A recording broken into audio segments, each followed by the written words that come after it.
Targum Neophiti, Genesis 1:11, the second part. Let's use this video to talk about the comparison between what we have in Neophiti and Onkelos for this verse. So first up, we have this verb. Now it's interesting, each of the three Targums we've covered so far have different verbal roots right here. This is Dalet Aleph Tav in Onkelos. It's Resh Beit Yod in Targum Pseudo-Jonathan. And we've already said here we have Nun Pei Kof. So that's just interesting, the continual drift between various verbal roots throughout history and across Aramaic dialects. So next up we have this word, where there is a samic in this position, but notice the corresponding word in Neophiti has a scene.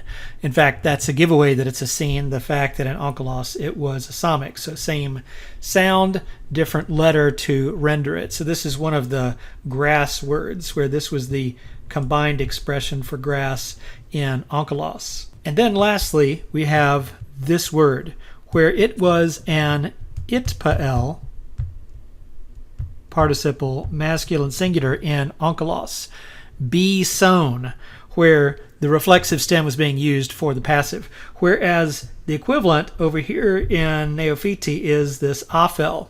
Now in Onkelos we had seen this dalet right here. That was the product of metathesis. It had been a tav with a mit prefix. The metathesis placed it in the third position instead of the second, where we would have expected it. So altogether, of course, it's still a Zayin Resh Ayin verbal root, just as it is over here in Neophiti. But there's no need for metathesis in the aphel because there is no mit prefix, just that mem that we get from the aphel. So interesting comparisons where there are these slight differences between Onkelos and Neophiti. But now let's continue reading in Neophiti.